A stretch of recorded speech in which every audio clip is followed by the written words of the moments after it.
দেশটির পক্ষ থেকে 2 জন সেনা নিহতের খবর দিয়েছে।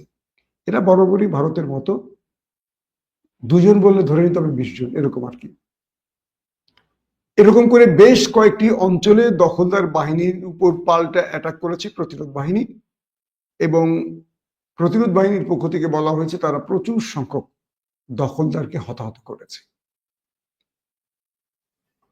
একদিকে তারা মারছে, আর অন্যদিকে তারা বিভিন্ন পরিকল্পনা, কখনো স্নাইপার ব্যবহার করে, কখনো ইয়াসিন 105 ব্যবহার করে, কখনো বিস্ফোরকের মাধ্যমে, কখনো মাইন পুঁতে পাল্টা অ্যাটাক করছে, আবার কখনো দখলদারা যে বাড়িগুলোতে অবস্থান করছে সেই বাড়িগুলোতে প্রতিরোধ বাহিনী ডিভাইস সেট করে দিয়ে উড়িয়ে দিচ্ছে।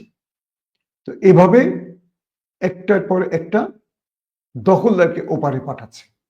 নিজেরা কেবল জীবন দিচ্ছে তা নয়, পাশাপাশি তারা দখলদারদের এভাবে জীবনও নিচ্ছে। আমাদের মতো হাত গুটিয়ে বসে নেই, তাদের লড়াইটা চলছে।